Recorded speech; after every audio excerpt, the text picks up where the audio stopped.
Bonjour à tout le monde. Bonjour. Bonjour à tous. Bonjour. Alors, on va attendre toujours les 2 petites minutes du début pour commencer officiellement. Les 2 minutes réglementaires. Les 2 minutes réglementaires, effectivement.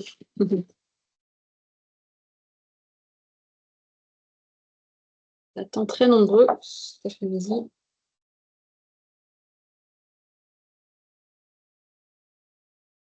Bonjour, merci de nous saluer dans le chat. Bonjour à tous. On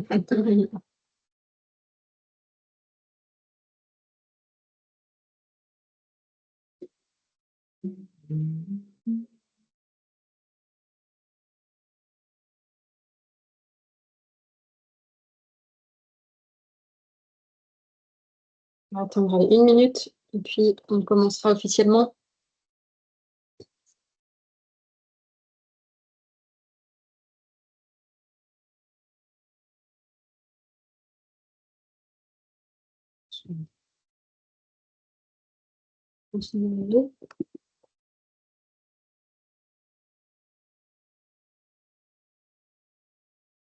Allez, on va commencer. Bonjour à tous.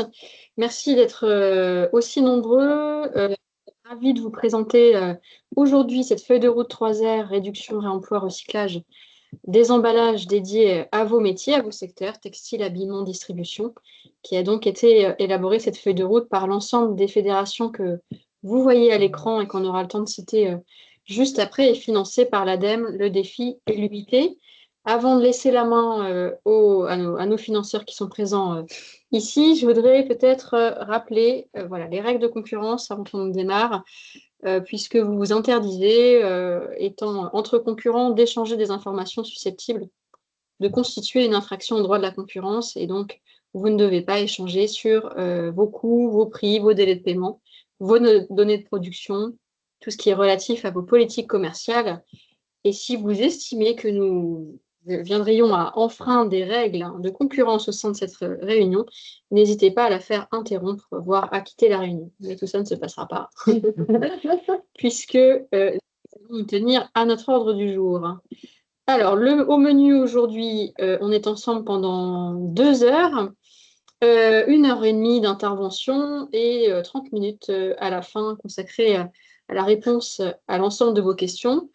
Vous voyez, donc on commencera par un petit mot d'ouverture, puis on fera une mise en perspective. Pourquoi cette feuille de route? Pourquoi à cet endroit-là? Pourquoi en collectif? Et ce qui vous intéresse le plus, c'est évidemment la phase passage à l'action. On vous dira de quoi on est parti, comment on a travaillé, et puis surtout quelles solutions se sont dégagées de cette feuille de route, avec des retours d'expérience de 3 enseignes qui ont eu l'amitié d'intervenir et de témoigner. Donc on les remercions d'ores et déjà. Et puis ensuite, on aura quelques mots de conclusion et de projection vers l'avenir, et un temps, je vous le disais, de Q&R sur la dernière demi-heure. N'hésitez pas, parce que vous êtes nombreux, alors à poser vos questions dans le chat. On a prévu des sessions pour y répondre. Et voilà, un temps est dédié pour y répondre. Et puis, vous voyez le webinaire, et vous avertis, entre guillemets, le webinaire est enregistré, et donc vous aurez possibilité d'avoir accès à un replay, évidemment, au support. Ceci étant rappelé, bienvenue à tous, donc, et je vais laisser la main à Clarisse Rey et Thibaut Turchet, dans l'ordre que vous voulez. Bon, merci Thibaut. Bonjour à toutes et à tous. Merci d'être présents. Donc, Clarisse Rey, je suis directrice générale du défi. Effectivement, nous avons lancé cette étude qui a vite grandi et nous sommes terriblement heureux que l'UIT se soit associé avec nous et que nous bénéficions d'un financement ADEME pour cette extraordinaire étude. C'est plus de 12 milliards, j'allais dire, d'emballages par an, donc c'était un vrai sujet. Et surtout, il y a un morcellement total de la filière, et donc seul un travail collectif peut permettre d'apporter des solutions. C'est ce qui a été fait aujourd'hui. Et je voudrais, j'allais dire, une mention toute spéciale à l'équipe de Reset, qui a été d'un engagement, je vais dire, total à tous les niveaux, aussi bien méthodologique, en termes de recherche, pour aller sur place. Ils n'ont jamais lâché, ils nous ont jamais lâché. Donc un grand merci à l'équipe de Reset qui s'est montrée absolument exceptionnelle. Merci beaucoup, Clarisse. Bon, Clarisse m'a volé mon mot d'introduction. Mais tu peux le redire. Mes remerciements, effectivement, vont à tous les partenaires du projet. Bien sûr, à I7 qui a fourni un gros travail, à ma prédécesseuse au poste, à l'Union des industries textiles, qui était là lors du lancement du projet et que moi j'ai pris en cours de route, donc j'ai le bon rôle dans cette affaire. Et bien sûr, remerciements aux entreprises qui ont accepté d'ouvrir leurs portes pour collecter des données, voir les pratiques en place et nourrir cette étude. Donc merci à elle et je pense qu'on va devoir continuer avec des beaux chantiers sur ce sujet emballage. Donc on compte aussi sur ces entreprises-là et toutes les autres pour continuer à documenter ces pratiques. Merci beaucoup. Merci beaucoup Thibaut. Effectivement, on a beaucoup travaillé avec les entreprises qu'on aura aussi le temps de remercier. On a fait une slide dédiée à toutes ces entreprises. Donc merci à tous les deux. Et avant de rentrer dans le sujet, important de donner la parole à Steren Lered, qui a été aussi un pilier de ce projet. Un vrai pilier. Un vrai pilier, responsable vrai développement durable et RSE de la Fédération de la maille, de la lingerie et du balnéaire, qui va nous rappeler pourquoi eh bien, cette feuille de route a été faite en collectif, pourquoi le sujet est stratégique pour la filière, et puis peut-être une petite mention sur la REP, emballage professionnel, qui va arriver et dont il faut dire quelques mots à ce stade. Merci beaucoup. Alors, on va effectivement passer tout de suite sur le pourquoi cette feuille de route.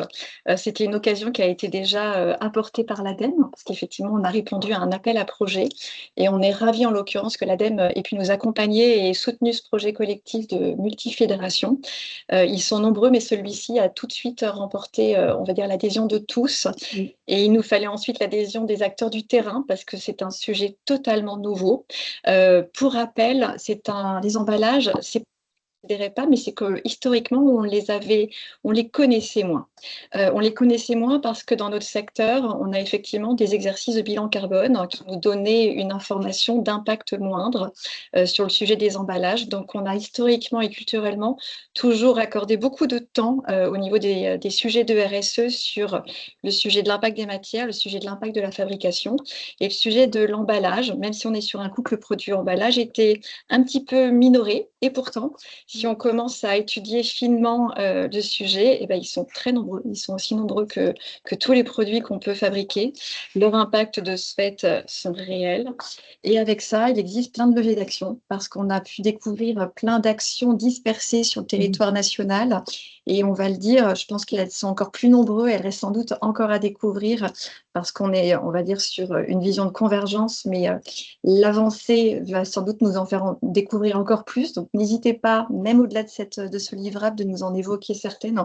On sera ravis, en tout cas, de les connaître. Et donc, ce couple emballage-produit, ce couple produit-emballage était déjà soumis à une double REP. Rappelons qu'on a donc la REP textile, linge de maison, chaussures, TLC, et également la REP emballage ménager. Et qu'à compter de cette année, à compter du 1er juillet 2026, une nouvelle REP apparaît. Donc, on est avec une superposition des sujets emballage qui vont se mettre sur deux REP. Les emballages professionnels sont le sujet nouveau sur lequel il nous faut monter rapidement. Ensuite, les échéances réglementaires immédiates, elles sont forcément fortes. Fortes parce que si on se rappelle, la loi AGEC nous demandait à tous, toutes les entreprises, de communiquer un plan de prévention et d'éco-conception qui était obligatoire pour toutes les entreprises. Donc, vos éco-organismes sur la REP emballage ménager sont cette année en train de commencer à vous solliciter pour ce bilan et de ce fait aussi pour le refaire, c'est-à-dire le rééditer. Et c'est là où cette feuille de route avait tout son sens. Identifier des nouveaux leviers qui n'avaient peut-être pas été communiqués sur le premier plan de prévention de l'éco-conception. Vous allez avoir une boîte à outils avec des solutions qui vont vous être sans doute utilement opérationnels de suite pour les glisser dans vos nouveaux plans de prévention. Et ensuite, vous êtes sans doute déjà au fait, parce que vous avez eu des relances peut-être de l'ADEME, vous avez jusqu'au 29 mai 2026 pour terminer la comptabilisation et la déclaration du réemploi des emballages que vous mettiez sur le marché si vous étiez avec plus de 10 000 unités de produits, sans minima de chiffre d'affaires. Donc, on le voit, en l'occurrence, les sujets étaient déjà forts. Et les exigences européennes, mais ça, effectivement, on va les aborder un petit peu plus tard. Donc, ce levier collectif, pour nous, c'était une évidence de pouvoir porter cette cartographie, cette connaissance des impacts réels et de les mettre à votre connaissance pour que vous puissiez effectivement les mettre en marche et maximiser l'impact. Parce que quand on se met à plusieurs, l'impact est plus fort. Voilà, merci beaucoup. Merci beaucoup, Sérène. Effectivement, une feuille de route donc, réalisée collectivement. Petite entrée en matière assez courte, hein, parce qu'on sait que vous allez être très attentif sur la partie solution. Mais pourquoi une feuille de route 3 R? Finalement, les 3 R Kesako. 3 R, voilà, je vais vous faire l'affront de rappeler ce que sont les 3 R. Réduction, réemploi, recyclage.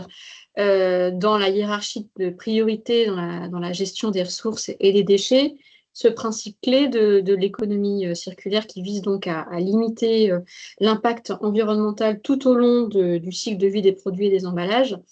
Et donc, on a travaillé avec l'ensemble des fédérations sur ces 3 axes. L'onglet réduction pour diminuer à la source la quantité de déchets, d'emballages. Le réemploi pour permettre de dégager des solutions qui donneront de multiples vies aux produits ou aux emballages, hein, que ce soit des réemplois d'emballages de transport ou d'emballages de vente. On va le voir, il y a différents leviers qui seront déployés juste après. Et puis sur des sujets de recyclage pour transformer ces emballages en nouvelles matières premières. Donc, cette feuille de route 3R, elle porte donc sur les emballages du secteur textile. Alors, on écrit ici un maillon discret mais stratégique. Pourquoi? Parce que, effectivement, l'emballage est au cœur de la chaîne de valeur. L'emballage permet, vous le voyez, de garantir la protection de l'intégrité des produits. On l'a vu très vite, c'est que l'emballage permet de maintenir la forme de vos produits, permet d'assurer une protection physique, voire fonctionnelle, de protéger des UV, de l'abrasion, de l'humidité, des salissures, des chocs. Donc l'emballage a une vraie fonctionnalité. Il permet aussi de respecter un certain nombre de standards perçus comme des normes d'hygiène, notamment on pense au polybag unitaire, donc une fonction de garantir la protection de l'intégrité des produits. Il a aussi des fonctions sur des opérations logistiques et industrielles, hein, pour tout ce qui va être automatisation. L'emballage va être vecteur d'indication pour les lecteurs optiques, pour les trieurs, pour la manutention également. Hein, l'emballage vient faciliter cette manutention sur des fonctions également de transport et de stockage. Il a une vraie utilité. Il permet également de suivre les produits, hein, c'est ce qu'on disait juste avant, sur une logique d'étiquetage, d'identification des produits. Et puis, il a une autre fonction qui est celle de répondre aux exigences des clients, une image de marque pour certains segments, premium, luxe, pour une perception du client qui, effectivement, préfère qu'il y ait un emballage pour des raisons liées à une perception d'hygiène, notamment, et puis des canaux de distribution qui imposent aussi des emballages. Donc l'emballage est au cœur de la chaîne de valeur et il faut réussir à trouver cette notion de juste emballage et on va dire que c'est cette boussole qui a conduit nos travaux, trouver le juste emballage à tous les niveaux de la chaîne de valeur. Et pourtant, effectivement, quand on pense textile, le sujet emballage pourrait apparaître secondaire. Pourquoi? Parce que le poids environnemental est moindre comparé au cycle de vie des produits. On écrit ici, selon l'ADEME, entre 60 et 90% des impacts environnementaux d'un vêtement viennent de la production des matières premières et de la fabrication. Et puis un sujet qui peut paraître invisible pour le consommateur, sur des questions d'alimentaire, l'emballage a une grande visibilité, donc le consommateur est attentif. Sur les emballages textiles, une grande partie d'entre eux sont des emballages logistiques et qui ne sont donc pas visibles du consommateur.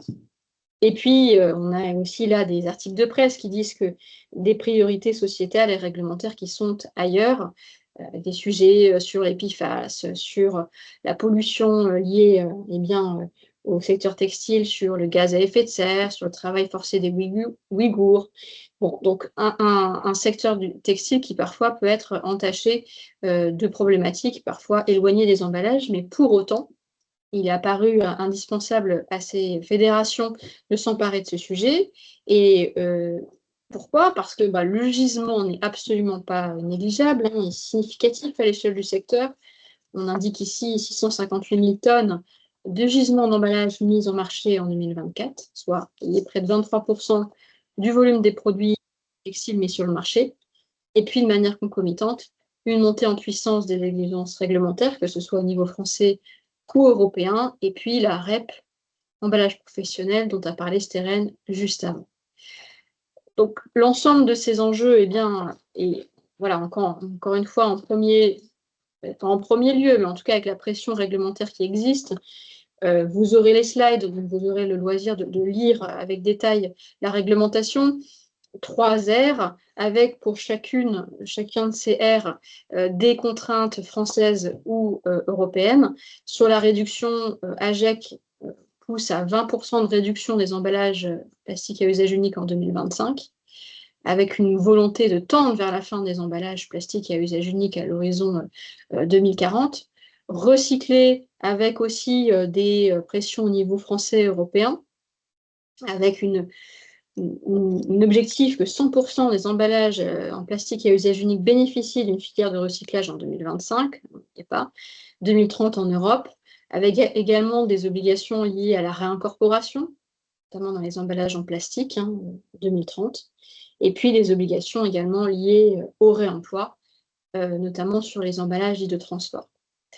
Donc cette pression réglementaire nous a conduit à rédiger, construire cette feuille de route avec l'ensemble des fédérations, avec 3 objectifs: qualifier, quantifier les emballages utilisés sur le secteur. Vous allez voir, c'est une feuille de route qui embarque l'ensemble de la chaîne de valeur, on va le redire, l'amont et l'aval, de décliner les potentiels de réduction, réemploi et recyclage répondant aux objectifs réglementaires, et puis d'identifier les investissements qui vont être nécessaires à la mise en place des leviers. Donc, on a vraiment raisonné en plusieurs temps, et on vous dira à la fin de ce webinaire l'ensemble de la matière qui vous est disponible pour ensuite vous-même passer à l'action. 5 fédérations que je vais représenter ici, et vraiment on voudrait redire avec Reset le plaisir qu'on a eu à travailler avec ce collectif qui s'est montré extrêmement soudé. Donc l'UIT, l'Union des industries textiles, plutôt sur la partie amont. La fédération de la maille, de la lingerie et du balnéaire, qui a aussi été très motrice dans la réalisation de cette feuille de route. L'UFIM, l'Union française mode et habillement, l'Alliance du commerce et la Fédération de la haute couture et de la mode. Donc merci à vous pour votre confiance et pour ces travaux. Et on remercie également sur cette slide l'ensemble des entreprises qui ont eu la gentillesse de répondre à nos questions, de nous recevoir pour certaines d'entre elles sur leur site. Effectivement, on a vu du pays avec l'équipe Reset, et donc merci encore à vous pour les entretiens que vous nous avez accordés. On n'aurait évidemment pas pu réaliser cette feuille de route de manière aussi opérationnelle sans votre aide et sans votre investissement. Donc que vous soyez ici remerciés pour votre collaboration. Merci à tous. Et avant de laisser la main à mes collègues pour qu'on rentre dans le vif du sujet avec les chiffres et les solutions, vous redire peut-être en quelques mots comment nous avons travaillé. Donc on a vraiment travaillé en logique d'entonnoir, comme vous pouvez le voir. Au début, il nous a été nécessaire de bien comprendre votre secteur, vos secteurs si j'ose dire, et puis vos gisements d'emballage à tous les niveaux. Et ensuite, nous avons sur cette base été chercher des solutions, des alternatives, grâce à un travail bibliographique, grâce à ces entreprises que j'ai précédemment citées, qui nous ont donné des solutions, qui nous ont mis en relation, cas échéant, avec des innovants. Et donc, plus d'une trentaine de solutions ont été étudiées. Solutions que nous avons ensuite priorisées avec les adhérents des fédérations, priorisées en fonction d'un certain nombre de critères, particulièrement les questions de facilité de mise en œuvre, de pertinence, et puis évidemment d'impact sur la question environnementale, pour arriver à 17 solutions, dont 7 collectives, sur lesquelles on va revenir juste après. Et à chaque fois, sur ces solutions, nous avons étudié les besoins en investissement et en R&D pour vous permettre de les opérationnaliser le plus vite possible. Et ensuite, on s'est projeté dans l'avenir avec la rédaction d'une trajectoire et vous permettre à la filière de savoir où elle pouvait atterrir dans les prochaines années. Voilà un peu, en quelques mots, la méthodologie que nous avons suivie. Et donc, on rentre dans le vif du sujet. Je vais laisser la main à Pierre, qui va vous présenter les quelques chiffres pour, voilà, on va essayer de tisser la métaphore du textile, tisser la toile des emballages du textile. Oui, donc l'idée, c'est de donner une vision un peu macro et quand même assez succincte des grands chiffres de cette feuille de route. Bien sûr, vous retrouverez tout le détail de ces chiffres dans le livrable final qui est mis à votre disposition. Le périmètre de cette feuille de route prend en compte au niveau des produits il y a deux secteurs qui ont été séparés. Le premier, c'est le secteur amont de la filière, avec notamment les fils, étoffes, textiles d'ameublement et textiles techniques, et le secteur aval, linge de maison, mode et habillement. On a décidé pour l'analyse de séparer ces deux secteurs, puisqu'ils représentent quand même des emballages assez différents. Et donc, vous le voyez, point de vue emballage, on avait les emballages de vente, avec par exemple polybag unitaire, cintre, tube, sac, des emballages de regroupement, comme les caisses en plastique, les films de regroupement, certains polybags, master polybags de regroupement, ou encore des boîtes, et des emballages de transport, comme des palettes, des films. On était aussi sur un scope de mise en marché uniquement en France. Et pour donner voilà, une vision, on a quand même une majorité d'emballages de vente sur cette feuille de route, puisqu'il représente en unité 98,5% de la part globale, plus de 12,2 milliards d'unités, là où pour les emballages de regroupement et de transport, on est à 284 millions d'unités. En revanche, d'un point de vue des tonnages et des volumes, les emballages de regroupement et de transport représentent quand même 34,6%, ce qui est dû au fait que c'est des emballages qui sont moins systématiques, en tout cas plus diffus et souvent beaucoup plus lourds, en tout cas pour transporter ces emballages de vente. On fera un zoom sur ces trois grandes catégories. Donc ici, on parle des emballages de vente amont, qui sont largement dominés en termes de tonnage par les mandrins, les cônes et les sachets et films plastiques. Donc ces emballages de vente amont, ils représentent 360 kilotonnes, 360 000 tonnes d'emballage. Sur les mandrins, on est majoritairement en carton, même chose pour les cônes. En revanche, voilà, on a quand même une part sur ces 360 000 tonnes de 18%, qui sont des emballages en plastique, et notamment en polyéthylène haute densité et polypropylène. Il y a une question, Pierre, je me permets. En fait, il y a une question qui demande sur les emballages du web. Donc, c'est des e-colis. Est-ce qu'ils sont inclus dans les emballages de transport ou de vente? Ils sont inclus dans les emballages de vente, dans l'analyse, en tout cas pour les colis, tout ce qui est enveloppe aussi. Ensuite, sur les emballages de vente aval, là, on a un gisement un petit peu moins important en termes de tonnage, ce qui représente 70 000 tonnes. En revanche, en termes d'unités, il est extrêmement important. On est à plus de 11 milliards d'unités. Et ce gisement, il est largement dominé par les polybags unitaires, qui représentent 19 000 tonnes, et les boîtes notamment. Et ce gisement, il est composé aussi à 30% de plastique, majoritairement cette fois en polyéthylène basse densité et en polypropylène. J'ai une question, Pierre. Et on avait bien, c'est ma question en main, on avait bien, c'est pour préciser pour tout le monde aussi, mais c'est qu'on a bien regardé aussi tous les autres petits emballages et qu'on n'est pas resté focalisé que sur les majoritaires. Oui, bien sûr. Tout le détail est disponible dans le livre final. On vous a mis quelques exemples d'autres emballages plus marginaux en bas de slide, les étiquettes, les planches de pliage, mais ça va aussi l'attache étiquette ou encore les clips pour certaines chemises. On a vraiment une diversité assez impressionnante d'emballages. Et c'est qu'un emballage, en fait, est composé de... Enfin, une des spécificités de la filière, c'est qu'un emballage est composé de plein de petits morceaux d'emballage. Tout à fait. Et pour les emballages de regroupement et de transport, on retrouve donc un gisement à 228 000 tonnes, largement dominé, en tout cas dominé par les boîtes et les caisses. On retrouve aussi des palettes, des films étirables et des polybags de regroupement. Cette fois, on est à 12% de plastique et majoritairement aussi du polyéthylène. Ce qu'on peut dire sur cette part de plastique qu'on vous a présenté à chaque fois, c'est globalement, on a quand même pu identifier des tendances de matières plastiques et on a quand même une filière qui est en majorité assez alignée sur certaines typologies de plastique. Mais là encore, il y a aussi quand même une grosse diversité. On sort une part dominante, mais ensuite, on a toute une diversité de résines plastiques pour certains emballages. Moi, j'ai juste une dernière question, Pierre, je peux Je C'est, est-ce que du coup, on estime que dans la filière, il y a encore un gros travail à faire sur le plastique ou la filière est déjà bien avancée sur ce sujet? Ça dépend des emballages. Je pense qu'on va l'illustrer dans les solutions. Ok. Mais globalement, en tout cas, on a une part majoritaire qui est quand même avec des plastiques recyclables, connus et utilisés par tous. Mais il y a quand même un travail de standardisation à faire, notamment sur certains emballages qui représentent des gros volumes. Je te laisse la main pour présenter les solutions. Je vais présenter les solutions.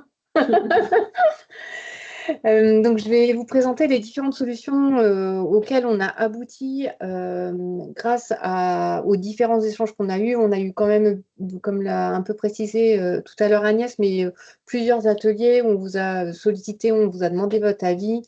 Et même après, on vous a recontacté pour avoir des précisions. On a essayé de prendre le plus possible en compte vos retours pour plusieurs raisons. Donc, déjà pour que ce soit opérationnel demain, pour aussi arriver à prioriser et faire le tri parce qu'en fait, on peut définir énormément de solutions et en fait, il faut que demain, elles soient opérationnalisables. Il faut qu'on voit celles qui vont être le plus intéressantes et pertinentes à mettre en œuvre pour vous.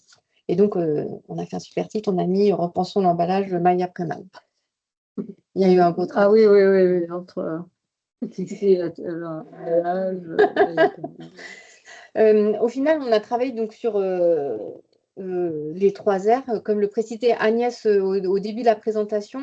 Et en fait, en analysant les différentes solutions qu'on vous a proposées, on s'est dit qu'il y avait 3 axes de travail pour passer à l'action.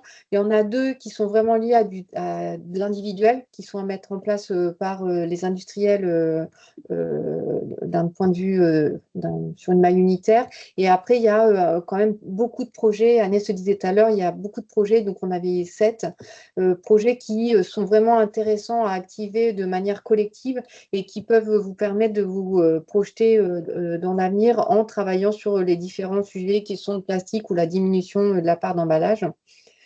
Et donc, en gros, les 2 individuels, ça va être travailler sur l'éco-conception donc pour améliorer la recyclabilité. En fait, c'est le R du recyclage. C'est comment faire dès l'amont pour bien penser notre emballage et faire en sorte que derrière, il va être facilement triable et donc recyclable et au final réincorporé. Après, il y a le deuxième axe qui est vraiment de travailler sur le sujet du plastique et de travailler sur le sujet du plastique pour le réduire, sachant que là, en fait, il y a 2 principales thématiques sur lesquelles on peut travailler. C'est le fait de le réduire en diminuant l'épaisseur ou le réduire en travaillant vraiment sur l'aspect conditionnement, c'est la manière de plier, etc. Donc, il y a cet axe-là sur lequel on voulait travailler.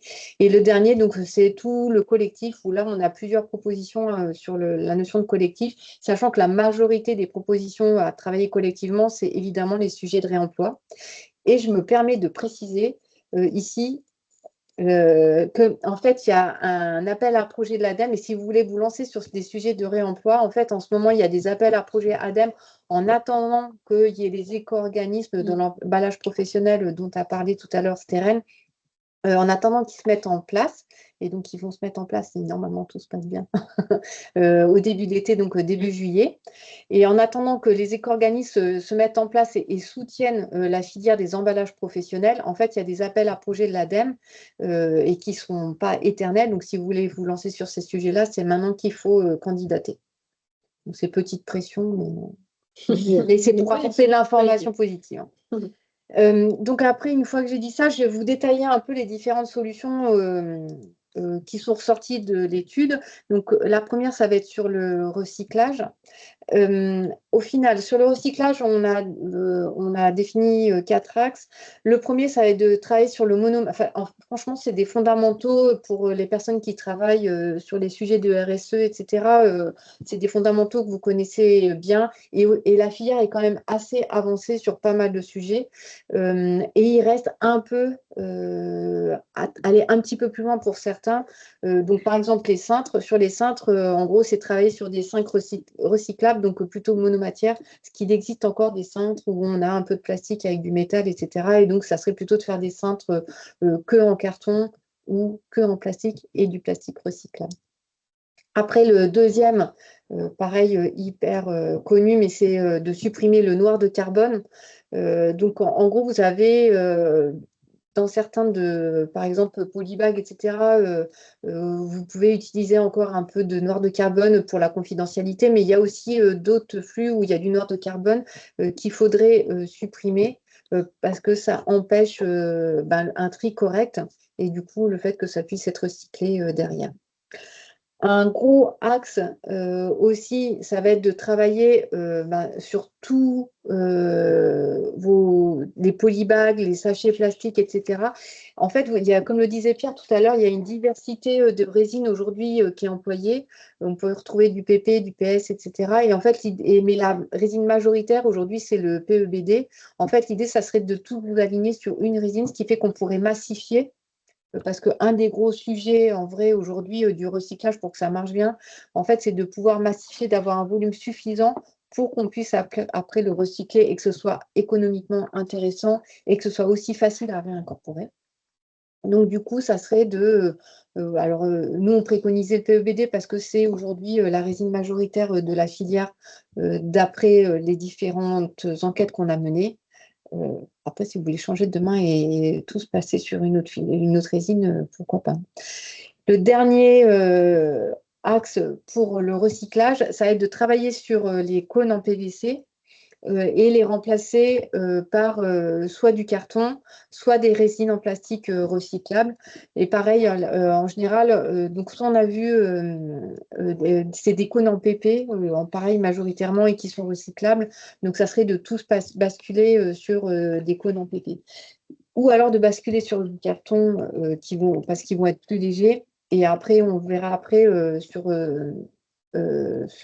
cet emballage, on pourrait même passer sur du réemploi, ce qui fait que ça sera encore plus intéressant. Voilà. Je vois qu'il y a des questions, que comme je fais les deux en même temps, pour les cintres. Merci. Alors non, c'était vraiment cintre recyclable et non pas cintre réemployable. En fait, c'est qu'il y a des cintres qui sont donc en plusieurs matériaux et qui sont du coup difficilement recyclables. Donc l'idée, c'est vraiment de travailler sur des cintres recyclables. Sachant que pour nous, on l'a pris graduellement. En fait, c'est d'abord de travailler sur la recyclabilité et en fait, le côté réutilisable ou réemployable, c'est le dernier axe, parce que c'est l'axe qui est le plus difficile à travailler, parce qu'il faut s'accorder entre plusieurs acteurs, il faut créer toutes les boucles logistiques. Donc, on vous les présente un peu graduellement aujourd'hui. Sophie nous pose une question sur l'acceptation par les centres de tri des cintres, certains centres de tri répondant qu'ils ne trient pas ces cintres. Qu'est-ce que vous avez observé de votre côté? Non, ils disent qu'ils ne veulent pas nous faire test. En vrai, déjà, le cintre. Alors, moi, je vais répondre, mais Pierre, je te laisse compléter. En fait, les cintres, il y a le cintre qu'on fournit à l'usager quand il achète un produit. Aujourd'hui, ça, vous en avez a priori très peu. C'est plutôt des cintres que vous utilisez dans les magasins. Et les cintres que vous utilisez dans les magasins, au final, ça devient... c'est plus du professionnel. Et du coup, ce n'est pas forcément les mêmes centres de tri qui vont être concernés. Ça, c'est ma première réponse. Et ensuite, ma deuxième réponse, c'est qu'aujourd'hui... En fait, si les centres de tri, parce qu'on l'a vérifié en appelant des opérateurs de centres de tri, en gros, ça dépend des centres de tri parce que c'est toujours pareil sur le niveau national. Il y a plein de centres de tri qui ont des modalités de tri différentes. Mais en fait, de plus en plus, ils se modernisent tous et ils sont amenés à trier de mieux en mieux les différents flux. Donc, en gros aussi. Et si je peux compléter, en fait, nous, on pousse dans cette feuille de route pour que les cintres soient recyclables. Ensuite, si on arrive à avoir une énorme part de cintres qui sont recyclables, on aura plus de chances que ces cendres soient recyclées sur le territoire. Et sur votre première question, concernant le cintre 100% carton, effectivement, ça dépend aussi ça dépend des produits. Nous, ce qu'on pousse en termes de cintres recyclables, c'est des cintres qui soient monomatériaux, que ce soit du carton, du bois, du métal ou du plastique recyclable. Et donc là, on parle de certaines résines. Et même chose aussi, parce que ça s'applique, pas de colorant aussi, type noir de carbone, qu'on retrouve beaucoup sur les cintres métal plastique. Je me permets de continuer. En fait, c'est vraiment du cas par cas par rapport à vos produits. On a pu se déplacer effectivement dans les usines. On nous a déjà remonté cette pratique quelquefois de 2 cintres en carton parce qu'un cintre en carton ne suffisait pas par rapport au poids. Bien entendu, tous les produits ne pourront pas passer avec des cintres en carton. C'est justement le bon sens, le sens pratique. Et la catégorie des cintres va être un gros sujet qu'on va bien entendu maintenant pouvoir, on va dire, adresser aux éco-organismes. Pour rappel, les cintres vont tous basculer dans le REP emballage ménager. Même les cintres aujourd'hui qui sont emballage professionnel, c'est une catégorie qui sera en emballage ménager. Donc, cette feuille de route, elle va être aussi communiquée aux éco-organismes.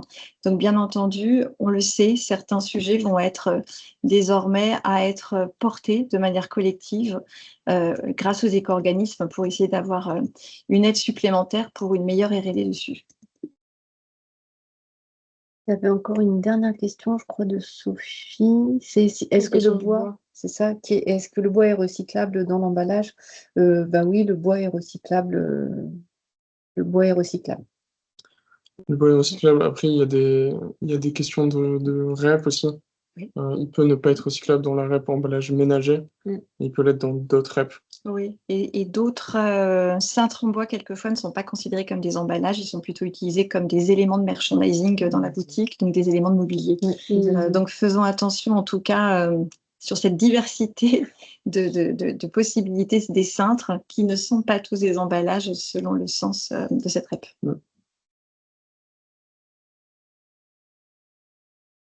Je passe le deuxième axe. Alors, le deuxième axe, c'est vraiment réduire le volume de plastique. Donc, en gros, pour réduire le volume de plastique, comme je le disais tout à l'heure, il y a vraiment 2 axes. C'est diminuer l'épaisseur, ce premier axe. Le deuxième axe, ça va être de travailler sur le conditionnement. Pour la réduction de l'épaisseur, en fait, on vous propose donc 2 solutions. La première, ça va être vraiment de travailler, ça va être plutôt en amont sur l'achat et de travailler avec des films qui sont moins épais et d'acheter donc des sachets et des films plastiques et des polybags en faisant un travail sur l'épaisseur. Et évidemment, il y aura toute une démarche pour valider en fait la robustesse.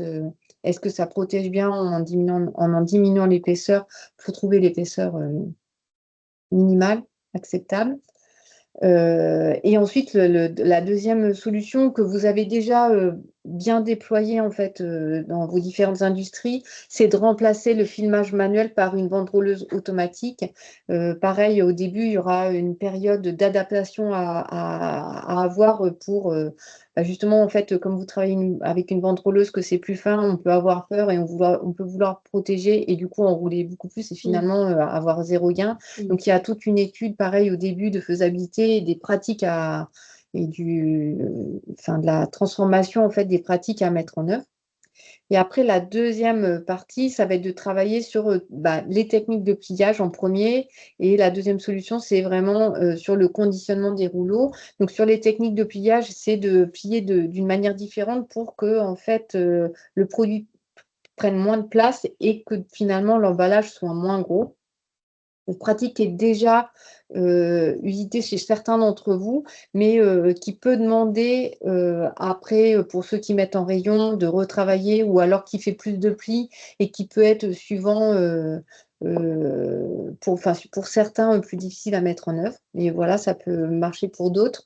Et enfin, le deuxième sur le fait de mettre plusieurs rouleaux d'étoffe dans un même sachet plastique, c'est d'en mettre 2, 3, voire 4. Et pareil, il y aura un travail à faire pour voir aussi, suivant les différents produits, si les frottements ou les chocs, comme ils ne seront pas en emballage individuel, ça ne crée pas des problématiques sur le produit à la fin. Et aussi si l'emballage est suffisamment résistant et travailler sur la résistance de l'emballage pour qu'il puisse emballer plusieurs rouleaux ou étoffes. Et je vois qu'il y a une... Ah non, il y a un complément. Théo, dont nous avons déjà connaissance, effectivement. Donc, si Théo avait aussi le retour de difficultés au niveau des centres de tri sur les cintres, qui est à la fois avec un crochet métal et une partie plastique, pour l'instant, ce sont des probabilités. Donc, pour l'instant, les sujets de recyclabilité ne sont pas encore arrêtés. Donc, la slide de Citeo qui vous a été partagée est, on va dire, une projection. Mais je vous invite vraiment à recueillir plutôt les informations d'atterrissage. Là, il y a encore beaucoup de sujets qui seront, avec le projet de loi d'ADU, en l'occurrence, plutôt à l'automne, vraiment arrêtés. Donc, bien entendu, les éco-organismes sont sur, on va dire, une alerte, une prévention haute, et ils ont raison. Mais attendons l'atterrissage, et le sujet des cintres est effectivement en cours pour tous. Le dernier sujet, il n'y a pas de question. Donc, c'est tout le travail en collectif. Donc, sur tout le travail en collectif, je vais commencer par le e-commerce. Je vais commencer par le... je choisis. Hop, je commence par le e-commerce. On a raisonné plutôt en réseau de distribution. Donc, je vais commencer par tout ce qui est colis et enveloppes. En fait, il y a deux solutions qu'on propose. Donc, c'est de travailler déjà en premier lieu sur des emballages en fibre. Et donc là, c'est plutôt un travail de substitution pour enlever les plastiques du e-commerce. Et ça serait des solutions que vous pourriez mettre pareil en collectif parce que si demain on doit transformer vous serez plus fort en tant que donneur d'ordre pour avoir des emballages adaptés sans plastique, suffisamment résistants, qui protègent correctement les produits. Et après, la marge supplémentaire, ça serait de travailler sur le réemploi des emballages de e-commerce, comme ça existe déjà un peu, mais c'est vraiment de développer beaucoup plus, qui peut paraître pas si simple, parce qu'au final, ça crée des boucles logistiques à des échelles assez importantes et sur une zone géographique qui est nationale, voilà, c'est assez complexe. Donc, c'est vraiment que par un travail collectif que vous pourriez craquer ce sujet du réemploi des enveloppes pour le e-commerce. Ensuite, je continuerai sur les mandrins. Je fais dans l'ordre parce que les mandrins, je les ai présentés tout à l'heure en disant pour les mandrins, il faudrait travailler sur des mandrins recyclables, donc soit en carton, soit avec une résine recyclable tout le temps. Mais en fait, sur les mandrins, on pourrait encore aller plus loin et travailler sur la mise en place d'un système de réemploi des mandrins. Sachant que là, c'est pareil, il y aura tout un travail de standardisation à mettre en œuvre qui est important parce qu'aujourd'hui, il y a plein de tailles de mandrins qui correspondent à plein de spécificités et de réalités industrielles. Et qu'en fait, il faudrait vous mettre tous d'accord pour faire évoluer le format du mandrin. Et enfin, je terminerai sur les deux derniers axes qui sont les displays et les caisses. Tous les deux plutôt orientés pour la GMS. Donc, les displays, c'est de développer un standard réemployable, du coup, qui soit plus différemment customisable et ça éviterait de jeter tout ce carton avec un peu de plastique en fin de saison de solde. Et les caisses aussi, pareil, qui pourraient être utilisées pour les transports, qui ne sont pas forcément évidentes pour toutes les situations, par exemple en boutique, parce que ça demande de l'espace de stockage. Et ça demande aussi de travailler sur les lignes de conditionnement, etc. Donc, c'est pareil, un sujet qui va demander un travail sur du long terme. Et dont il faudra aussi vérifier la CV, mais de travailler du coup sur ce sujet des caisses qui peut être intéressant, on s'est dit, pour la grande distribution. Je crois, j'ai tout dit. Je crois que je les ai tous dit, hein. Je crois que j'ai tout présenté, pas du tout dans le bon ordre, mais je l'ai fait. Et sachez que toutes ces solutions sont bien évidemment développées dans les livrables qui sont à votre disposition, qui vous ont déjà été envoyés par les fédérations et qu'on représentera aussi brièvement à la fin, avec des fiches qui ont été faites en complément des livrables très opérationnels pour permettre à vos acheteurs de s'emparer de ces solutions. Donc voilà, nous, l'objectif, c'était vraiment de vous dresser le panorama et que vous puissiez ensuite entrer dans le détail de votre côté.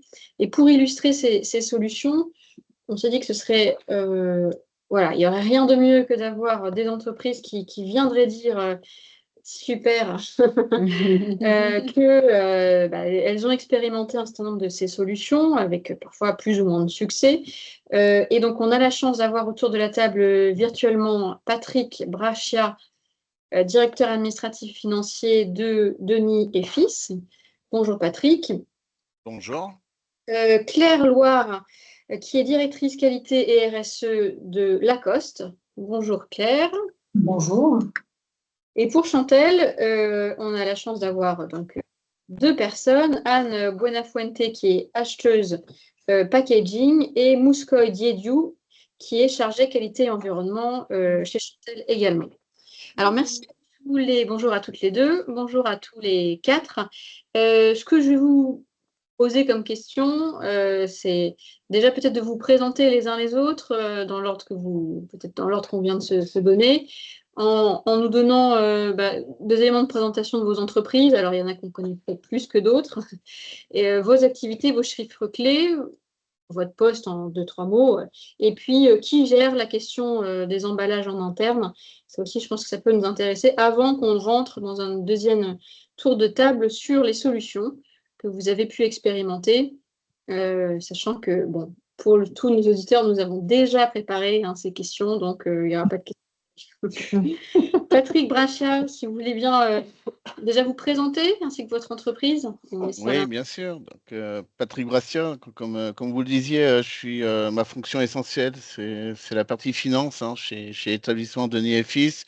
Je m'occupe aussi un peu de la partie RSE, puisqu'on est en train de mettre en place notre politique, grâce à Unitex d'ailleurs, avec qui on travaille. Au niveau de l'entreprise, donc établissement Denis et Fils, on est situé dans la Loire, entre Saint-Étienne et Lyon. On est plutôt spécialisé dans le tissage de soieries destinées à la mode féminine, plutôt moyen et haut de gamme. Alors on travaille aussi d'autres matières et aussi d'autres secteurs d'activité. Nombre de personnes? On est environ 70 personnes, 70 salariés. Chiffre d'affaires d'environ 16,5 millions d'euros. Super. Merci Patrick. Je vous en prie. Claire, si vous voulez bien vous présenter. Tout à fait. Donc, Claire, comme vous l'avez noté, donc, je suis en charge de la qualité des RSE chez Lacoste, principalement axée sur le textile, mais aujourd'hui, Lacoste, c'est une marque assez connue et reconnue en France et dans le monde, qui distribue et qui produit un certain nombre d'articles sportswear et sport, donc aussi bien de l'habillement que de la maroquinerie, de la chaussure, du linge de maison et d'autres choses. C'est une entreprise qui est ancienne. Le premier polo a été commercialisé en 1933. On est aujourd'hui dans le monde quelques 1800 personnes et 1300 en France à peu près. On distribue dans 98 pays et on a une particularité, c'est qu'on est encore industriel. On a en propre quatre sites en France, un site au Japon et un site en Argentine. Donc, comme je le disais en introduction, je suis directrice qualité RSE, c'est-à-dire que j'ai pour mission de définir les règles de la marque en termes aussi bien de qualité que de RSE, c'est-à-dire performance, quelle direction on doit prendre sur les matières que l'on veut dire préférées, et bien sûr, dans le sujet qui nous occupe aujourd'hui, les règles sur l'emballage, comment on présente les articles et comment on les protège tout au long de la chaîne de valeur. Et voilà pourquoi j'interviens dans Une connexion. Oui, Claire, je crois qu'on ne vous entend pas super bien. Peut-être que vous êtes un peu trop loin du micro ou il y a un problème de connexion. Est-ce que ça va mieux là maintenant? Enfin, un test deuxième tour. On a bien, C'est dommage parce qu'on a fait le test juste avant de commencer et ça fonctionnait. Et maintenant, ça ne fonctionne plus. On vous entend bien, mais il faut un peu forcer l'oreille. Mais tout va. D'accord. Bon, je pense qu'il faut surtout se rapprocher du micro. Et merci à Lacoste qui nous a accueillis d'ailleurs avec Pierre au mois de juin dernier. Donc merci à vous, Claire, d'ailleurs personnellement. Et Anne ou Mouscoil, et ou les deux, pour vous présenter côté Chantel, s'il vous plaît. Donc bonjour, moi je suis Anne Buenafuente, je suis acheteuse chez Chantel, alors sur du packaging mais aussi sur plein d'autres choses, mais le reste n'est pas le sujet du jour. Rapidement, Chantel, donc on a un groupe familial de lingerie. On fête nos 150 ans cette année. On est une vieille dame, mais on ne fait pas notre âge. Voilà, le groupe n'a pas d'actionnariat externe, donc c'est encore vraiment 100% familial. On est aussi, comme pour Lacoste, un groupe industriel, donc avec des usines, avec nos propres usines de confection en Tunisie, au Vietnam, en Thaïlande et encore en France. Il nous reste l'atelier d'Épernay, où on produit aussi pour des marques externes. Donc, si vous cherchez à fabriquer du Made in France, on sait faire. Petite dédicace à mon chef qui s'occupe notamment de ce sujet. On a un hub logistique en Thaïlande et un autre en Picardie. Et puis, qu'est-ce que je peux vous dire d'autre? Oui, bah, effectivement, Chantel, c'est une marque de lingerie avec plusieurs marques. Et il y a aussi notamment Darjeeling qui parle souvent un peu plus aux gens. Pour donner 2-3 chiffres, on est à peu près à 315 millions de chiffre d'affaires en 2025. On est à peu près 3800 collaborateurs en prenant en compte les personnes des usines. Et sur ces 3800 collaborateurs, on est quand même 85% de femmes. Voilà. C'est super. Donc rapidement, parce qu'Anne a déjà tout dit. Donc moi, c'est Mouscal Edou, je suis chargée qualité réglementaire et environnement. Donc voilà pour le groupe. Et en plus, chef de projet sur Less Packaging. Donc je travaille avec Anne justement sur toutes ces réflexions de réduire notre impact packaging. Eh bien, on est ravis de vous avoir avec nous. Patrick Brachia, donc Denis et Fils, vous nous avez dit, nous, on s'est attelé au sujet emballage avec plusieurs chantiers, un sujet sur un développement de nos systèmes de containers RAC propres à l'entreprise. On a également fait un travail sur la suppression de nos emballages plastiques. Ce serait intéressant d'en savoir un peu plus. Et puis surtout, enfin, j'allais dire la solution qui nous intéresse, qui intéressera tout le monde, c'est le test que vous avez fait sur le réemploi de vos tubes en carton. Vous nous en avez aussi beaucoup parlé en préparation de cette intervention, en disant que ça n'a pas été si facile. Donc, dans l'ordre que vous voulez, si vous pouvez nous redire un peu votre retour d'expérience sur ces solutions. Alors, je pense qu'on va le faire un peu dans l'ordre historique, hein, la mise en place des racks qui a été faite un peu de façon, j'ai presque envie de dire naturelle, parce qu'on a avec surtout nos partenaires sous-traitants noblisseurs, puisqu'on évidemment on a toute une partie de travail, de mouvement de pièces qui se fait. Et pour la plupart du temps, on utilisait notre propre transport. Donc très facilement, on a mis en place nos racks qu'on utilisait au sein de l'entreprise pour transporter les pièces, pour éviter de les emballer et d'utiliser des plastiques un peu qu'on était obligé de faire un petit peu avec les transports, on va dire les transports lambda.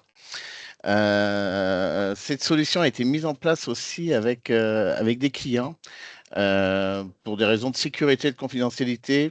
Tout simplement, nous disant, bon, avec les transports, c'est un petit peu, parfois, on ne veut pas tellement voir ce que vous transportez lorsqu'on a des produits siglés, par exemple. Donc, on s'est mis à transporter les tissus vers nos clients et on a utilisé nos racks.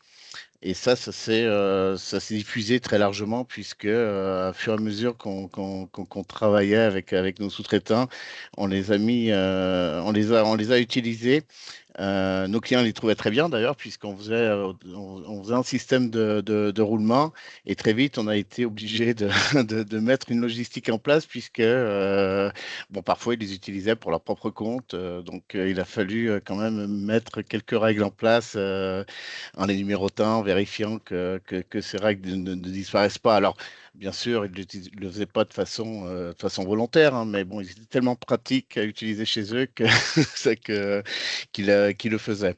Et ça nous a aussi apporté la possibilité d'isoler par rapport aux produits chimiques, par exemple, hein, les produits, parce qu'il nous arrivait parfois que des résidus se retrouvaient sur nos tissus pour des raisons X ou Y. L'utilisation des tubes, on l'a fait aussi un peu de façon naturelle avec nos partenaires noblisseurs pour des raisons économiques hein, à l'origine, puisque voilà, tout simplement, bah, on mettait nos tissus, nos produits sur tubes, on le met toujours. Eux les faisaient des tubes pour les traiter et les remettaient sur des tubes. Donc petit à petit, ils réutilisaient en fait nos produits. Ce qu'on n'a pas réussi à faire aujourd'hui, c'est d'avoir un réemploi avec nos clients finaux. C'est-à-dire de pouvoir se faire retourner les tubes une fois que les produits étaient utilisés.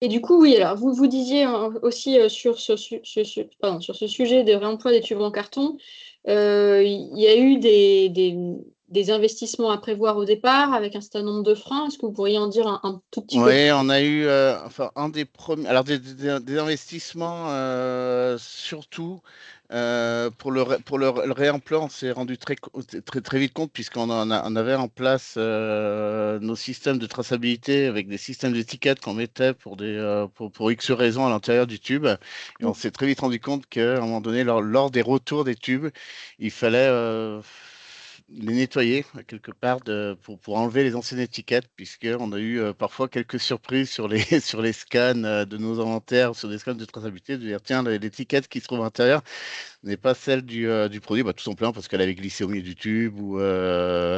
Donc, pareil, au retour de nos tubes et dans l'utilisation, très vite, on a mis en place un système pour pouvoir un peu nettoyer, un peu comme quand on recycle du verre, il faut nettoyer les bouteilles, mais on va nettoyer un petit peu les tubes.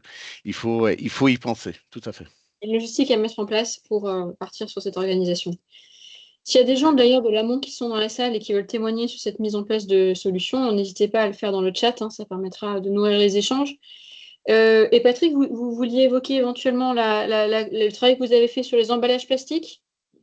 Alors, les emballages plastiques, oui, de la même manière. Alors ça a été extrêmement relié avec les racks. On avait la solution déjà tout trouvée, puisque lorsque on a commencé à parler de tous ces sujets RSE et diminution d'emballage plastique, donc on a utilisé les racks. Et là où on ne pouvait pas utiliser les racks, on a mis en place des systèmes de carton. Alors on en a parlé tout à l'heure, c'est-à-dire d'utiliser un emballage unique pour livrer une commande.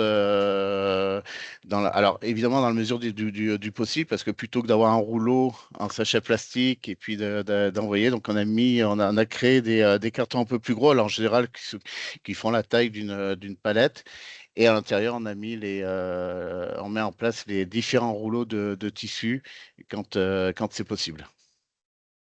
La seule problématique qu'on a pu avoir, ça a été sur certains clients étrangers qui n'avaient pas forcément les capacités de manutention pour ce type de produit et qui nous ont demandé de réutiliser un peu des plastiques. Mais aujourd'hui, la plupart des produits qu'on expédie ne sont plus classifiés et sont mis dans ces cartons. Alors, ça demande un peu de manutention, effectivement, des palettes, du cerclage.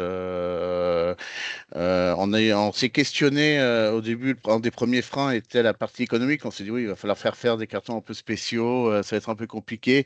Et finalement, quand on fait le ratio, on est plutôt sur des solutions qui restent économiquement viables. Très clair. Ah, il y a quelqu'un qui nous confirme dans le chat que les racks avec housse avec Denis fonctionnent très bien. Donc voilà, Denis, a priori. Proverbio. Rotation des tubes. Merci beaucoup, Émilie. Merci beaucoup. Merci, Émilie. On va passer à l'aval. Alors, quoique, je vais donner la main à Claire Loire qui nous a dit qu'elle avait beaucoup travaillé avec l'amont. Donc, ça fera le lien avec ce que vous dites, Patrick. Même exercice, est-ce que vous pouvez nous donner une petite vision d'ensemble de vos chantiers, sachant qu'on s'est dit que, enfin, ce serait intéressant de partager plus particulièrement sur votre travail sur les polybags et sur les cintres. On voit que ça a déjà occupé une partie des discussions. Claire, je vous laisse nous présenter vos chantiers. Oui, tout à fait. Vous m'entendez là, c'est bon? Très bien. Ok.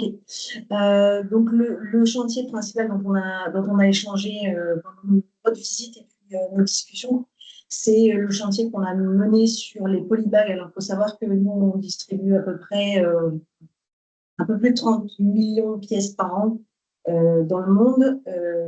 Et en France, on doit être à 5 millions, 6 millions de pièces à peu près. Donc, chacune est conditionnée dans un polybag plastique. Et du coup, ça nous a paru tout à fait logique et légitime de travailler sur ce sujet. Qu'est-ce qu'on a fait? Donc déjà, on a rationalisé, parce qu'on avait pour tout type de produit, je sais pas, enfin, en grosso modo, chaque produit avait son type d'emballage. Donc on a analysé, rationalisé, revu nos pliages de produits pour pouvoir avoir un nombre de références de polybags limité. On a travaillé sur la qualité de ce polybag, parce qu'on était précédemment en polypropylène et maintenant on est passé en polyéthylène recyclé 100%, traçable. Et on travaille maintenant à ce que ce soit bien recyclable et surtout certifié. Qu'est-ce qu'on a fait d'autre? On a aussi rationalisé nos fournisseurs. Un gros chantier général, pas que packaging, mais général sur la traçabilité, parce que pour nous, c'est le nerf pour pouvoir travailler nos impacts environnementaux. Et sur l'emballage, on a donc identifié et nominé certains fournisseurs à travers le monde pour pouvoir globaliser nos besoins. Voilà, donc tout ça, ça nous a amené à faire un cahier des charges très précis. Un cahier des charges qui définit la matière, les dimensions, le mode d'approvisionnement, les certificats, la fréquence de test, etc. Tout ça a permis de maintenant être tout à fait confiant sur ce volet-là du polybag. Donc sur les cintres, j'en parle pas parce qu'on en a déjà beaucoup parlé. Le plus important pour nous a été de dire un cintre plastique, s'il est juste pour le transport et le stockage, est-ce qu'il est vraiment indispensable? Le plus gros axe qu'on a eu, c'est de réduire l'utilisation de ces cintres plastiques. Réduction des cintres, oui. Ouais, complètement. Ensuite, dans les autres projets, et là, ils mettent en lien à la fois la production et le packaging, c'est qu'on a en production des déchets, des chutes de produits textiles, de la fibre, donc de la matière cellulosique qui est très intéressante, qui est de qualité, etc. Comment cette matière textile, si on ne peut pas la réutiliser dans un textile, un produit fini, comment on peut l'intégrer ailleurs? Et donc maintenant, on l'intègre dans nos packaging. On utilise moins de cellulose vierge, on utilise de la cellulose qui vient de nos fibres pour pouvoir faire nos petites étiquettes cartonnées, pour pouvoir faire nos plaques de pliage. Voilà, et on réfléchit à tout ça pour pouvoir amener du sens à ces packaging qui vont finir à la poubelle. Et sur le travail avec l'amont, vous avez dit on a aussi travaillé sur l'amont. Alors sur l'amont, deux parties. Sur l'amont, il y a la partie logistique. Donc, vous avez visité, on a un gros centre de distribution à Troyes. Ce centre, il distribue toute l'Europe. Et là, on manipule un nombre de cartons assez effrayant. On reçoit des cartons de notre chaîne de valeur, des produits sont emballés dans le carton, optimisés, et notre entrepôt est très mécanisé. Donc, on a depuis 2 ans travaillé à la réutilisation des cartons, puisqu'on fait de la préparation de commandes au point de vente. On va manipuler pièce par pièce, et à chaque fois qu'on prépare une commande, on a besoin d'un carton. Donc, on réutilise les cartons qu'on a pu recevoir de nos fournisseurs pour les remettre dans les convoyeurs et les utiliser pour préparer nos commandes. C'est un moyen de limiter le besoin de carton neuf. Et puis, sur la partie prod, un peu comme Denis et Fils, on a aussi pas mal travaillé avec nos fournisseurs et nos clients Quand j'entends client, c'est les usines de confection, sur la circularité des mandrins, la circularité des pommes, pour permettre de ne pas à chaque fois utiliser du lait. Écoutez, Chantal, vous étiez sortie de la réunion, vous êtes re-rentrée. Je crois que Ouais, désolée, on a eu des moments de déconnexion. J'espère que ça ne va pas couper maintenant. bon, Vous avez eu un coup de chaud, du coup. restez avec nous. Vous avez aussi beaucoup travaillé sur les polybags, sur les cintres. Est-ce on peut parler de ça, comme ça on fait le Ouais. lien, disait Claire, et puis après de refocuser sur des solutions éventuellement de réemploi que vous avez mis en œuvre qui sont assez inédites, innovantes, si vous êtes d'accord avec ça. Bien sûr. Alors, sur tout ce qui est. Alors, aux hôtels des cintres, c'est ce qui va être le plus court, c'est qu'on utilise assez peu de cintres chez Chantel. En gros, ils sont plus traités comme de la PLV. On est sur des cintres qui vont être mis en boutique et qui restent en boutique jusqu'à ce qu'ils soient cassés et qu'il faille les renouveler. On a un petit volume qui peut être utilisé avec des produits qui sont livrés cintrés, mais qui vont quasiment pas concerner la France. On cintre tout, par exemple, pour envoyer aux États-Unis sur les corners où on est présent. Et là, du coup, c'est hors scope. Mais donc, en tout cas, surtout quand on a des cintres de ce type-là à faire, on fait vraiment attention à ce que ce soit effectivement en plastique recyclé et recyclable. On est sur des choses qui sont très fines, très simples. On n'a pas de bimatière, etc. Donc ça, c'est pour les cintres. Pour tout ce qui est polybag, effectivement, ça, c'est un travail qui avait déjà été... moi, ça fait 2 ans que je suis chez Chantel et ça fait déjà de nombreuses années que ça avait été travaillé sur déjà la façon de plier nos produits pour utiliser des sachets les plus petits possibles. Donc forcément, une culotte, quand vous la pliez bien, ça devient très petit. Donc ça, c'est un travail qui avait été fait. De mon côté, moi, j'ai relancé justement une consultation l'année dernière et on a surtout travaillé cette fois-ci donc sur l'épaisseur. Donc on a encore pu la limiter. Il y a une dizaine d'années, on était sur des sachets de 40 microns. Là, on est entre 25 et 30. Sachant que le fournisseur sélectionné pouvait faire encore un peu plus fin. J'y reviendrai après. Donc sur l'épaisseur, on est entre 25 et 30 microns. Et ensuite, sur la matière, on avait effectivement trouvé un fournisseur qui nous faisait une offre hyper intéressante, que ce soit financièrement ou en termes de matière, avec un sachet qui était biosourcé. Donc on avait la moitié qui était du plastique recyclé et l'autre moitié qui était en fait de l'amidon de manioc. Le sachet était transparent, donc alors nous on n'a pas cette contrainte-là parce que c'est scanné à la main en entrepôt. L'étiquette sort du polybag et donc c'est scanné par quelqu'un. Mais je sais qu'il y a les contraintes de scan automatique avec des lecteurs. C'était des sachets qui étaient hyper transparents, contrairement à certains sachets recyclés il y a encore quelques années qui étaient un peu grisâtres et on ne voyait pas vraiment bien à travers. Donc l'offre était hyper intéressante. Mais sauf que sur ce type de sachet, aujourd'hui, on est obligé de mettre le picto de la poubelle ménagère. On ne peut pas mettre la poubelle jaune. Et donc, ça ne rentrait pas dans les prérequis. Donc, on n'a pas pu valider cette offre-là et on s'est reporté sur quelque chose de quand même très, très bien, avec un sachet qui est en 100% plastique recyclé et recyclable. On est sur quelque chose qui est quand même très solide. Nous, on avait peur il peut nous arriver d'avoir besoin d'ouvrir le sachet et de le refermer. Pour resticker l'étiquette, ce genre de choses. Donc là, on est sur quelque chose qui ne se craque pas du tout. Quand on ouvre, parfois, la partie adhésive se décroche ou même la jonction, là où est collé le polybag, en fait, se craque. Là, on est vraiment sur quelque chose où il faut tirer, si on tire fort, c'est élastique. Enfin, on est vraiment sur un truc hyper intéressant. Donc, ça existe. Oui. Voilà. En estimation de poids en économie, c'est assez compliqué à estimer, mais on a moins, je crois qu'on est à peu près à 1,5 tonne de plastique en moins, et en étant sur quelque chose. Alors avant, on avait des matières qui étaient quand même assez green, si je peux dire. Là, on est vraiment 100% recyclable, donc ça nous fait quand même une belle économie de plastique. Voilà. Et pardon, oui, et vous nous avez aussi beaucoup parlé de solutions. Alors, je ne sais pas si vous vouliez revenir sur ce que vous avez fait sur les polybags, mais je pense que là, vous aviez dit ce que vous nous aviez dit en préparation, mais sur les solutions de réemploi, Anne, un petit peu ce que vous avez pu faire. Alors, sur ce qui est réemploi, donc là, j'ai pas parlé. Les cartons, j'en parle après peut-être ou je peux parler maintenant? Ce que vous voulez. Bon, pour les cartons, parce que en fait, c'est vrai que le projet drivé par Mouscoy, donc qui s'appelle Less Packaging, ça fait déjà quelques années qu'on bosse dessus. En gros, on avait fait un état des lieux de toutes nos consommations de packaging, identifier tous les packaging au monde, de voir la quantité et le poids que ça représentait. Et bon, bah, sans grosse surprise, c'était les cartons et les polybags. Les cartons, bah, c'est ce qui pèse le plus lourd. Les polybags, c'est ce qui est le plus visible de nos clients. Et en client, ça peut être la détaillante ou le grand magasin qui se fait livrer nos produits. Et ça peut être aussi la cliente qui a fait une commande en e-commerce et qui reçoit son produit dans une enveloppe e-com et avec un polybag à l'intérieur. Donc, on a vraiment travaillé sur ces deux sujets-là. Donc, polybag, j'en ai déjà parlé. Sur le carton aussi.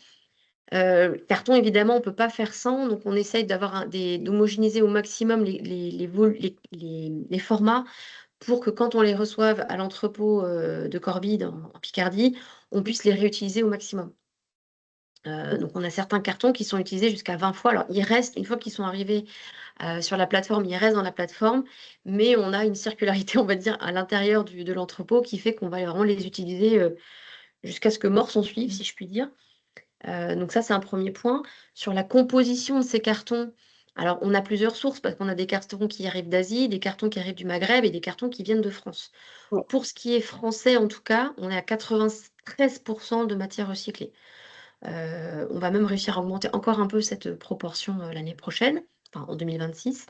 Donc on travaille là-dessus, on s'est vraiment fait notre cahier des charges pour que dès qu'on achète quelque chose en carton, on ait des règles applicables. Voilà. Et puis, donc, il y a la question de dire aussi, parce que des cartons, on en utilise pour promener nos produits, mais aussi entre l'usine et l'entrepôt, et ensuite pour approvisionner nos points de vente, que ce soit nos magasins Chantel, nos magasins d'Argeling, donc en France, tous les corners où on est présent en France et dans le monde. Donc, on s'est posé la question, effectivement, de faire de la reverse avec des caisses réutilisables. Ça, on pouvait potentiellement le faire, mais qu'en France, parce qu'on ne va pas envoyer des caisses en plastique aux États-Unis. Le souci, c'est que en fait, l'entrepôt logistique, il est calibré d'une manière aujourd'hui avec tout le système de convoyage et qu'on ne sait pas gérer deux types de flux. Donc, d'avoir des cartons et en même temps des caisses, c'est pas envisageable. Il faudrait vraiment qu'on refasse tout, finalement. Donc, ça fait des investissements qu'on n'a pas du tout budgétés. Mais on aurait voulu pouvoir le faire pour la France, mais aujourd'hui, techniquement, on ne sait pas le faire. Donc ça, c'est pour les boutiques. Et puis, la reverse sur la partie e-commerce, là aussi, c'est quand même Alors, il paraît qu'il y a des aides, donc je suis à tout oui sur ces sujets-là. Mais c'est vrai que pour l'instant, on n'a pas encore trouvé l'équilibre pour pouvoir mettre ce genre de choses en place. Sur tout ce qui est commerce, aujourd'hui, on travaille sur des enveloppes craft depuis déjà quelques années. Pareil, l'année dernière, donc j'avais géré une consultation où on avait une très belle offre aussi en plastique. Alors c'était de l'européen, plastique 100% recyclé. Donc c'était des enveloppes blanches qui étaient quand même, qui n'avaient pas cet aspect un peu poussiéreux qu'on peut avoir parfois sur du plastique recyclé. Financièrement, c'était très intéressant. Logistiquement aussi, parce que c'est hyper solide, il n'y a pas de problème en cas de pluie ou de choses comme ça, il n'y avait pas de problème. On a été bloqué par le côté marketing de la chose, où on nous a dit qu'en perception client, ça ne serait pas acceptable, que ça ne ferait pas assez qualitatif, que de recevoir une enveloppe craft, il y avait une perception plus positive que du plastique, et donc on est resté sur du craft. Ce qui est quand même un petit peu dommage parce qu'en craft, je crois qu'on est à 25% de matière recyclée et on a du mal à pousser plus haut le curseur parce que sinon on a une enveloppe qui est pas solide, qui risque de se perforer ou qui ne va pas être capable de faire le retour si jamais la cliente ne garde pas son produit. Bien sûr. Voilà. Effectivement, il y a une perception client évidemment à prendre en compte, donc ça on en a parlé en entretien préalable et c'était important que vous puissiez en témoigner. Et effectivement, je vois que Claire a répondu à une question, parce que Claire Loire de Lacoste, de la réutilisation des cartons, avec une question de savoir si les cartons étaient envoyés aux clients et comment vous faites avec les mentions obligatoires. Je ne sais pas, Claire, si vous voulez répondre de vive voix à cette question. Oui, comme Anne chez Chantel, on a un cahier des charges aussi pour nos cartons qui précise les dimensions, les épaisseurs, les matières et tout ce qui va être indication réglementaire à faire apparaître sur le carton. Ouais. Donc aujourd'hui, nos cartons sont compatibles avec nos principaux marchés. Très clair.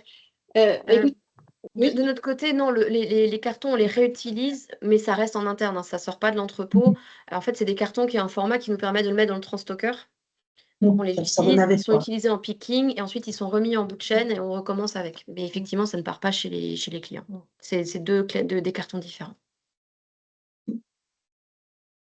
Je ne sais pas s'il y a des questions de la salle. N'hésitez peut-être pas à les poser maintenant, soit dans le chat ou sinon on les reprendra après à destination des entreprises. Le temps que ça arrive, le temps que vous leviez la main, que vous posiez vos questions dans le chat, on va avancer dans la présentation et puis on vous redonnera la main à tous les quatre. En tout cas, merci beaucoup d'avoir pris le temps de témoigner, de partager vos retours d'expérience. Pour ne pas perdre le fil, on a toujours cette métaphore magnifique de la maille. Ce qu'on se dit là. On commente la qualité des jeux de mots. On commente la qualité des jeux de mots. Alors, il y a des supports qui sont mis à disposition par vos fédérations. Peut-être que Thérèse les présente, mais c'est vos livrables. Hein. Oui, tout à fait. Alors, ce sont des livrables qui sont désormais à vos dispositions. Vous en êtes tous, parce que vous êtes adhérents des fédérations. Tous sont accessibles à demande par les fédérations si vous n'avez pas déjà pris connaissance dans les mails de communication pour les télécharger. Un livrable final qui est effectivement assez gros. Je crois qu'il fait à peu près plus de 200 pages, mais justement, il est complet, c'était l'objectif, avec un choix de vous donner à la fois des données de cartographie, parce que c'est vrai que les chiffres, on en manquait. On a enfin une cartographie assez extrapolé, bien entendu, par rapport aux données. C'est sûr que les éléments de déclaration de la première REP emballage professionnel vont sans doute nous donner une finesse plus forte dès l'année 2027, en tout cas sur les gisements d'une mi-année 2026.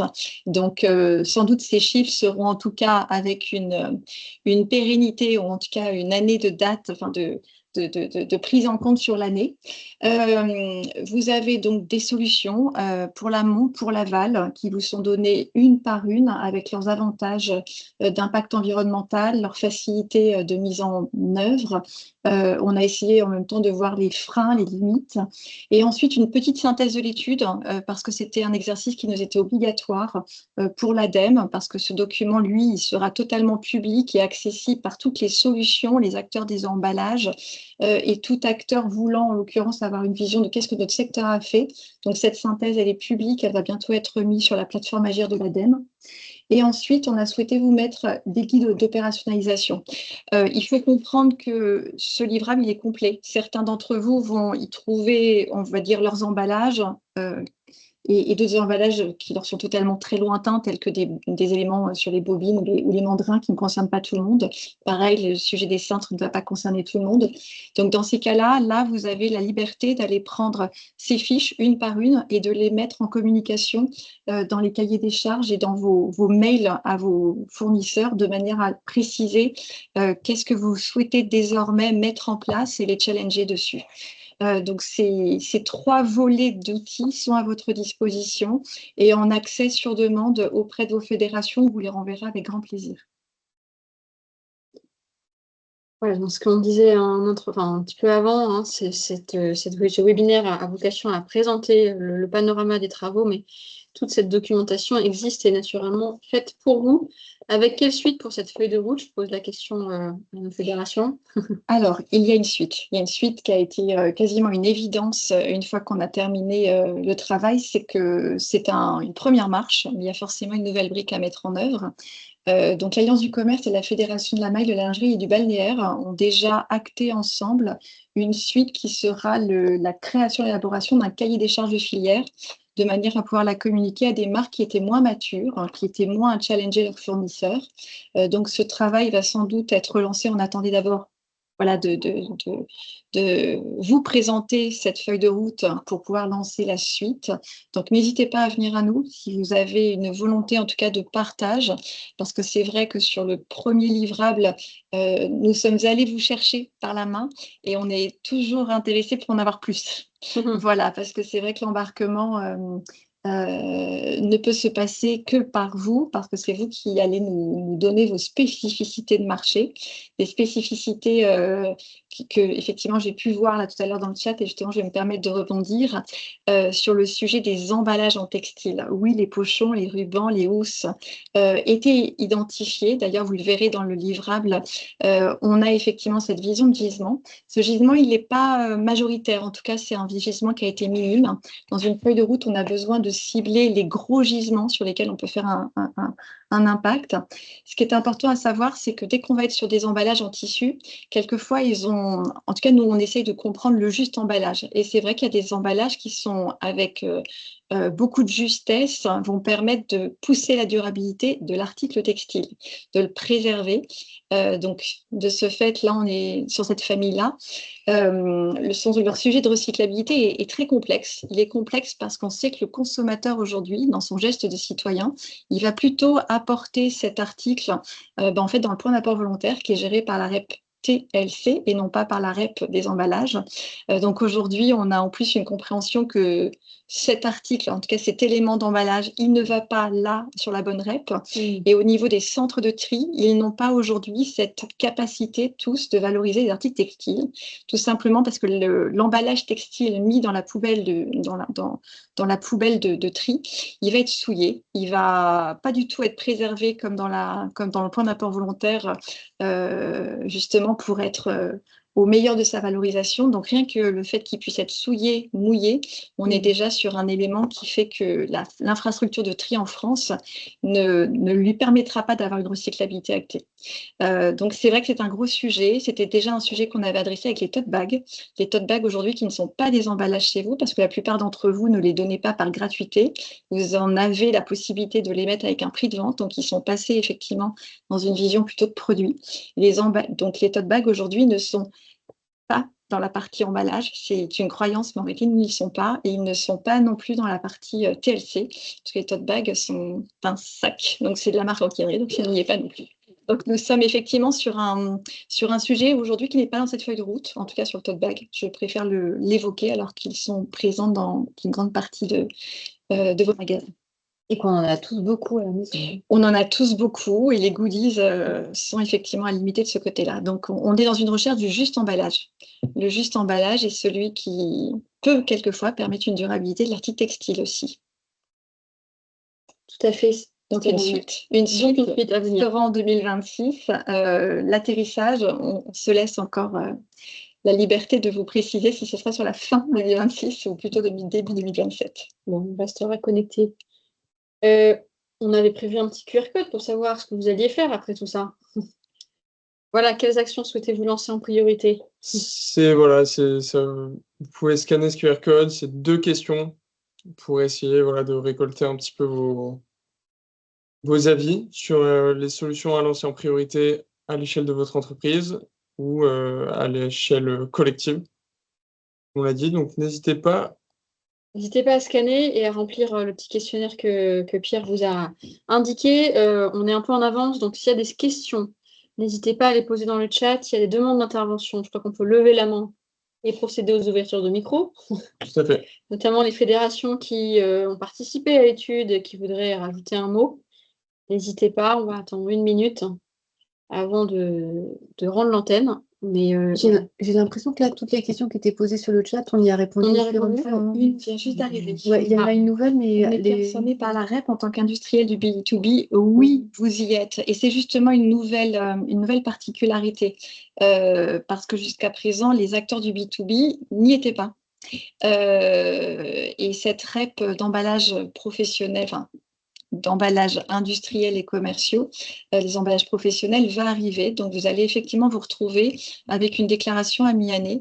Donc, la recommandation qu'on vous fait, c'est sans attendre de connaître les éco-organismes qui seront agréés, c'est déjà de commencer à faire une cartographie.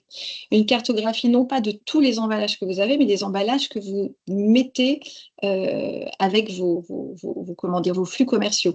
Parce que c'est vrai que vous avez aussi des emballages qui, quelquefois, ne vont pas sortir de vos centres de production, et ceux-là ne sont pas aujourd'hui dans la REP. Donc, si une palette est dans un rack et que cette palette n'a pas bougé, si tu as un carton, un maxi carton et des mandrins sont vraiment dans vos usages de fabrication, vous ne devez pas les déclarer. Vous ne devez déclarer que ceux qui seront cédés gratuitement ou cédés via une facturation à un tiers. Voilà. Donc, c'est ceux-là qui vont être, en l'occurrence, soumis à REP. Et certains emballages vont avoir une particularité, c'est que vous pouvez être un confectionneur avec aujourd'hui des cintres. Donc, vous êtes aujourd'hui un acteur du B2B, et en fait, le cintre est en train de basculer dans la REP emballage ménager. Donc, vous serez en l'occurrence à devoir, enfin, en tout cas, avoir un contrat d'accompagnement auprès d'un éco-organisme de la REP emballage ménager, parce que vous avez des cintres et que vous êtes un confectionneur à livrer vos clients avec cet emballage qui a été mis dans cette catégorie, et aussi auprès d'une REP, en tout cas d'un éco-organisme agréé sur la REP emballage professionnel, parce que vous aurez les autres emballages qui en dépendront. Et tous les éléments d'emballage sont à prendre. Donc, on est à la fois sur vraiment sur des polybags, sur des séparateurs carton. Disons qu'il y a une variété assez incroyable, et c'est vraiment la cartographie qui est le plus long travail à faire. Il y a un complément où il y a une question du logo, mais en gros, le logo n'est pas un sujet. Non, le logo n'est pas du tout un sujet. C'est à partir du moment où vous avez vendu ou donné, en tout cas fait une cession à un tiers, vous avez forcément, de toute façon, le polybag. Enfin, on peut avoir par exemple des Serflex, il n'y a pas du tout de logo dessus. Ouais. S'il n'y a pas d'autres questions ni de main levée, je ne crois pas. Merci, Lily Dorine. On est en l'occurrence à votre disposition. Ça va être un sujet sur lequel on va vous accompagner sur toute l'année. Encore merci à l'ADEME, encore merci au défi, encore merci à l'UIT, parce qu'effectivement, il nous fallait des financeurs, et c'est important de le dire. Ça a été un gros travail, et on a eu le soutien de toutes les fédérations et aussi des financeurs. Merci à tous. Oui, merci à tous. Merci beaucoup. Merci à vous. Au revoir.